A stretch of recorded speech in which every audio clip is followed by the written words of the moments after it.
Xúc xích cái bunny và xúc xích heo cao bôi các bạn ơi. Ngày hôm nay chúng ta sẽ cùng nhau ăn thử hai loại này nhá.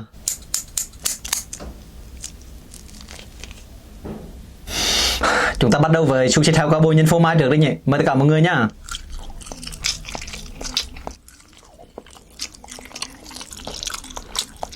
Giờ thì tiếp tục với xúc xích cay bunny các bạn ơi. Ngửi thôi mà đã thấy cay rồi.